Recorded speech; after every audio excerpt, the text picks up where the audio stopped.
미스터 논란입니다. 토트넘에서 활약하고 있는 손흥민 선수 소식입니다. 맨유와의 결전에서 패배한 이후 토트넘은 수많은 질문들에 휩싸이게 되었습니다. 특히 토트넘의 감독인 무리뉴는 지금껏 수많은 업적을 이루었지만 사실상 이번 시즌 토트넘에서 발생한 수많은 사건들은 빛나는 그의 업적을 빛바래게 하기 충분했는데요.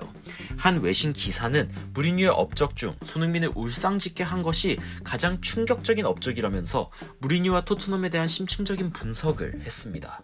과연 어떤 이야기를 했는지 바로 들어가 보시기 전에 이 좌측 하단에 있는 유료 광고 포함, 평소 제 채널을 구독하고 지켜봐 주신 분들도 아마 처음 보셨을 텐데요. 이 사상 처음으로 광고를 받게 되었습니다. 이 해외 반응을 전해드리면서 해외 방송을 보기 위해서도 가끔 활용하고 있는 노르드 VPN에 대해 간단히 설명드리고 이야기 전달드리겠습니다. 들어가 보시죠. 흔히 특정 국가에서만 볼 수 있는 컨텐츠들을 보기 위해 활용되는 VPN. 하지만 인터넷에 접속하기 전 한번 우회를 함으로 여러분들의 인터넷 보안을 지키는 역할도 수행하는 것이 바로 VPN입니다. 이 VPN은 Virtual Private Network의 약자로 가상 개인 네트워크라 할 수 있겠네요. 놀라운 논란, 미스터 논란에서도 외신의 소식과 정보를 전해드리면서 영국에서만 볼 수 있는 영상들도 VPN을 활용하며 여러분들에게 좀 더 생생한 현지 소식을 전해드리기 위해 노력하고 있는 상황입니다. 저 역시 해외 스포츠 전문가들이 어떤 이야기들을 하는지 궁금하기도 해서 말이죠. 영상 설명란에 그리고 댓글 고정란에 있는 링크를 통해 2년 플랜을 구매 시 한 달 무료 이용 및 70% 할인을 받아 한 달에 $3대로 이용할 수 있게 되었습니다. 미스터 논란 코드를 통해 해당 할인을 받으며 다양한 해외 영상들을 직접 보시는 것도 축구를 즐기는 또 하나의 방법이 될 수 있을 것 같습니다.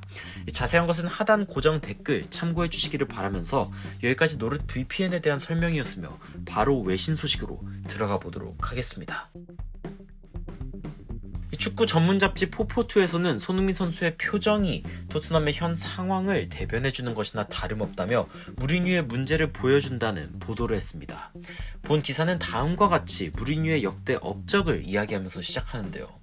무리뉴의 커리어는 업적으로 도배되어 있다. 무리뉴가 이끌던 포르투는 5대 리그 외의 팀으로 현대 축구의 챔피언스 리그를 우승한 유일한 팀이다. 그는 첼시의 첫 리그 우승을 만들어냈고 통계적으로 영국 축구계 최고의 수비 기록이다. 인터밀란 역시 45년 만에 챔스 우승을 시켰다. 하지만 포포투는 무리뉴의 가장 인상적인 업적은 맨유와의 경기에서 나타났다면서 이렇게 평가했습니다. 어쩌면 무리뉴의 가장 인상적인 업적은 저번 일요일에 나타났다. 손흥민을 무너뜨린 것이다. 포포투는 손흥민의 별명인 소니는 마치 햇살이 밝다는 써니와 비슷하다며 손흥민의 밝은 성격을 담은 별명이라고 부가적으로 설명했는데요. 축구계에서도 알아주는 긍정적인 사람이라고 손흥민을 소개한 포포투는 맨유전 이후에 손흥민이 보인 모습이 그야말로 충격적이었다고 보도했습니다. 가장 안타깝다고 느껴진 부분은 역시 홈 경기장의 인터뷰어 질문이었는데요. 손흥민을 6년 동안 알아왔지만 이렇게 기운 빠진 모습은 처음 본다고 이야기한 인터뷰어의 말이 현재의 상황을 보여준다고 평했습니다.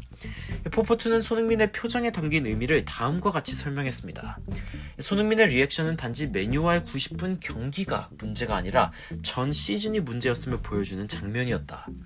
적어도 최근 4달간의 실수와 문제를 직면해야 했던 손흥민 선수는 이제 곧 챔피언스 리그를 갈 수 없게 된다는 결론에 이르기 직전인 상황입니다. 포포투는 손흥민이 맨유전에서 맥토미니에게 손으로 맞은 것보다 토트넘의 기대 이하 성적이 더 가슴 아플 것이라 전했는데요. 이러한 기대 이하의 성적은 무리뉴의 문제를 부각한다고 평했습니다.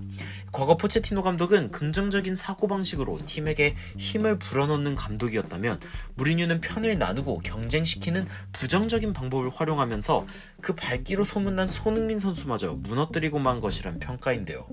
손흥민의 경기 후 슬픈 모습은 단지 맨유전의 패배에 대한 것이 아니라 이제는 주축 선수들이 떠나간다는 신호라는 해석을 한 포포투는 이 경기 후 무리뉴가 솔샤르의 손흥민 발언에 대해 화를 낸 이유도 단지 이번 경기에 졌기 때문에 주의를 돌리려는 심산이라고 평했습니다.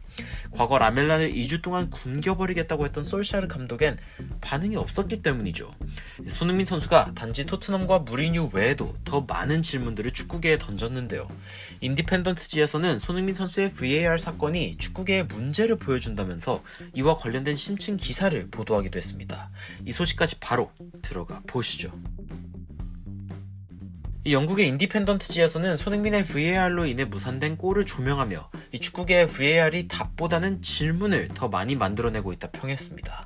이 기사는 무리뉴가 최근 수많은 질문에 시달리고 있는 상황이라고 이야기하며 구시대적이고 힘을 잃었으며 자신을 특별하게 만드는 것들을 잃어버렸다는 평가를 받기도 했지만 인터뷰에서 VAR과 관련된 말은 모두가 동의를 할 수밖에 없었다고 전했습니다. 그 말은 다음과 같은데요. 이제 축구에서 VAR의 판결 때문에 뭔가를 안다고 이야기하기가 어려운 시대입니다. 이 맥토미니의 파울은 이미 자연스러운 동작이 아니며 조심성이 없다는 것이 심판들의 동일한 의견이었습니다. 하지만 전직 심판들의 의견과 전직 선수들의 의견이 갈리는 시점이기도 했습니다. 사실 이러한 심판의 판결로 인해서 스트레스를 가장 많이 받은 사람은 다름 아닌 심판 본인으로서 이 VAR의 심판진 역시 실망하고 있는 상황입니다. 이 VAR 심판들은 자신들의 역할이 경기장에서 직접 심판을 보는 것과 다르기 때문이죠. 무리뉴는 판결에 관해서 더 이상 알 수 없다는 이야기를 했을 때 다음과 같은 부가 설명을 하며 많은 이들의 공감을 얻었습니다. 이제 골을 넣어도 세레머니를 하기가 참 애매합니다. 골 취소가 두렵기 때문이죠. 사람과 부딪히면 파울인지 아닌지 모르고 옵사이드를 했는지 안 했는지도 모릅니다. 이제 축구계에서는 VAR을 단지 엄청난 정확도를 위한 도움을 주는 방식이 아니라 어느 정도 인간의 오차 범위를 허용하는 방식의 운영을 할 채비를 하고 있습니다.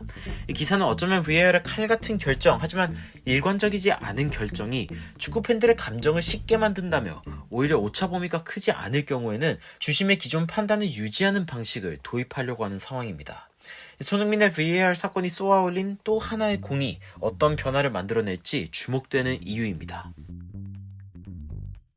토트넘은 확실히 어려운 상황 가운데 있으며 손흥민 선수의 고민도 깊을 수밖에 없습니다. 하지만 손흥민 선수의 고민은 마치 현재 팀원들이 해야 하는 몫까지 하는 모습이며 어쩌면 손흥민의 팀 플레이어적인 기질이 여기서도 드러나는 것이 아닐까 싶습니다. 어쩌면 남은 경기들은 더 가벼운 마음으로 그리고 차라리 후련한 마음으로 치르는 게 손흥민 선수에게 더 좋지 않을까 고민하게 되는 시점입니다. 하지만 끝까지 노력해보겠다고 선언한 손흥민 선수의 인터뷰 말미에는 포기하지 않는 근성이 돋보였으며 비장함이 보이기도 했습니다. 과연 다가오는 리그전 그리고 EFL컵 결승에 어떤 상황들이 펼쳐질지 손흥민 선수의 의지를 응원하는 마음으로 지켜보도록 하겠습니다. 여러분들의 의견 댓글로 남겨주시면 더 좋은 영상으로 찾아뵙도록 하겠습니다. 추가적으로 흥미로운 외신 소식이나 해외 반응 있으면 전달드리도록 하겠습니다. 놀라운 논란 죄드리는 미스터 논란이었습니다. 시청해주셔서 감사합니다.